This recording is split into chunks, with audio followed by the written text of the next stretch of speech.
اللہم صلی وسلم علی محمد النبی الامی وعلی آلہ و اصحابہ و اطرتہ بعدد کل معلوم لک استغفر اللہ الذی لا الہ الا هو الحی القیوم و اتوب الیہ یا حی یا قیوم۔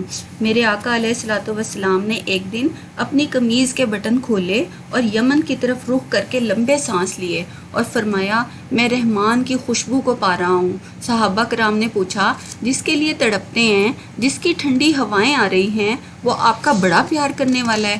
فرمایا، ہاں، وہ مجھ سے بڑی محبت کرتا ہے۔ صحابہ نے فرمایا، یمن تو اتنا دور نہیں، بلال حبش سے آ گیا، سلمان فارس سے آ گیا، صہیب روم سے آ گیا، اور وہ یہاں یمن سے نہیں آ سکا؟ فرمایا، اس کی بوڑھی ماں ہے جس کی خدمت اسے نہیں آنے دیتی۔ حضور نے فرمایا، جاؤ اویس بن عامر کے پاس جاؤ اور اسے میری امت کے لیے دعا کا کہنا۔ حضرت عمر فاروق رضی اللہ تعالیٰ عنہ اور حضرت علی رضی اللہ تعالیٰ عنہ گئے، جا کر ڈھونڈا، اویس بن عامر ملے، حضور کا سلام کہا، وہ پھوٹ پھوٹ کر رونے لگے، کہا، میرے رسول کے لبوں پر میرا نام کیسے آیا تھا؟ حضور جب میرا تذکرہ کرتے تھے تو کیسے کرتے تھے؟ یہ تڑپ دیکھی تو پوچھا، جب آپ اتنی تڑپ رکھتے تھے تو ملنے کیوں نہیں آئے؟ تو حضرت اویس نے بات کے رخ کو بدلا اور کہا، تم نے میرے رسول کو دیکھا ہے؟ جواب دیا، ہاں، ہم تو صبح شام وہاں رہتے ہیں۔ کہا، تو پھر بتاؤ، حضور کے ابرو جڑے ہوئے تھے یا کھلے ہوئے تھے؟ اب دونوں حیران ہو گئے۔ کہا، تم نے تو دیکھا ہے، میں نے تو دیکھا نہیں۔ حیران ہو کر فرمایا، آپ ہی بتائیے۔ کہا، کوئی دور سے دیکھتا تو جڑے ہوئے نظر آتے اور قریب سے دیکھتا تو کھلے ہوئے نظر آتے۔ یہ وہ ہے جو ماں کی خدمت کرتا رہا اور دربار رسول میں حاضر نہ ہو سکا، لیکن ان کی حاضری تھی، وہ جہاں بھی تھے میرے آقا کے قرب میں تھے۔ حضرت ابو ہریرہ رضی اللہ تعالیٰ عنہ فرماتے ہیں کہ میری ماں کافرہ تھی اور میں حضور کا غلام، وہ اپنی دھن میں اور میں اپنی دھن میں۔ حضرت ابو ہریرہ کا بھائی نہیں تھا، باپ بھی فوت ہو گیا تھا، بہن کوئی نہیں تھی اور شادی ابھی ہوئی نہیں تھی۔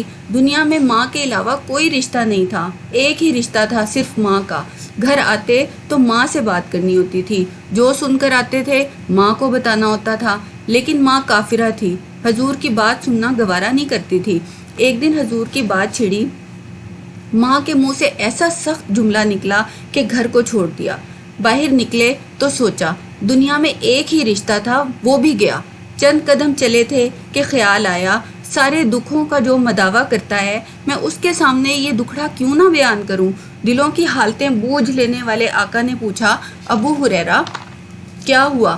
عرض کی، حضور میری ماں کی ہدایت کے لیے دعا فرما دیں، یہ کہا اور پھوٹ پھوٹ کر رونے لگے۔ حضور نے فوراً ہاتھ اٹھا دیے، اے اللہ، ابو ہریرہ کی ماں کو ہدایت عطا کر دے۔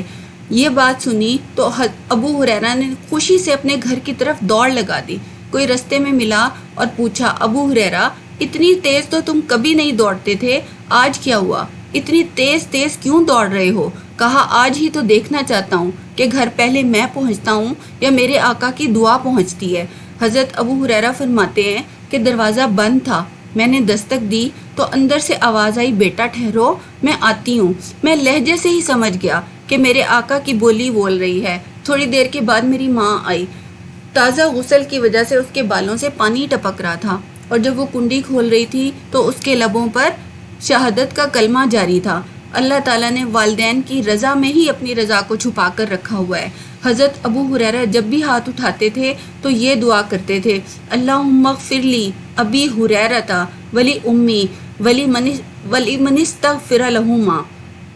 اے اللہ، ابو ہریرہ کو بخش دے اور میری ماں کو بھی بخش دے، اور قیامت تک جو ہم دونوں کے لیے بخشش کی دعا کرے اس کو بھی بخش دے۔ یعنی جو حضرت ابو ہریرہ اور ان کی ماں کی بخشش کی دعا کرے گا وہ بھی بخشا جائے گا۔ تو یہ معمول بنا لیں کہ دن میں آپ کو ضرور ایک دفعہ ضرور ان دونوں کی بخشش کے لیے دعا کریں۔ حضرت امام محمد ایک تابعی تھے، وہ جب بھی دعا کرتے تھے یہ ضرور کرتے تھے، اے اللہ، ابو ہریرہ کی بخشش کر دے۔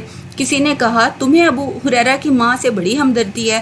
کہا، انہوں نے کہا ہے کہ ابو ہریرہ اور ان کی ماں کو بخش دے، جو ان کے لیے دعا کرے اس کو بھی بخش دے، تو میں تو اپنی بخشش پکی کروا رہا ہوں۔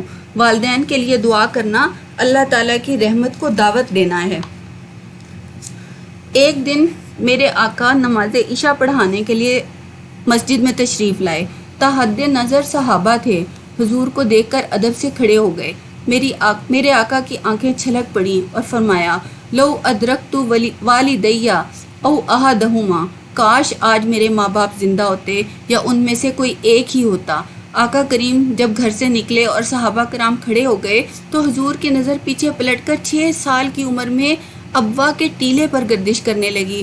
پھر آقا نے روتے روتے فرمایا، کاش آج میری ماں زندہ ہوتی اور میں لوگوں کو نماز عشاء پڑھا رہا ہوتا اور اس میں سورۃ فاتحہ کی تلاوت کر رہا ہوتا۔ پھر میری ماں کو کوئی کام یاد آ جاتا اور میری ماں دروازے کی چلمن ہٹا کر کہتی، ابنی محمد، میرے بیٹے محمد، میری بات سنو۔ تو لوگوں، میں اپنی نماز کو توڑ کر پہلے اپنی ماں کی بات کو سنتا۔ یہ ماں کا مرتبہ اور شان ہے۔ تو آج ماں باپ کے نافرمان اپنے والدین سے معافی مانگ لیں اور اپنے والدین کے لیے دعا کریں، یا اللہ مجھے اور آپ کو توفیق عمل عطا فرما، آمین۔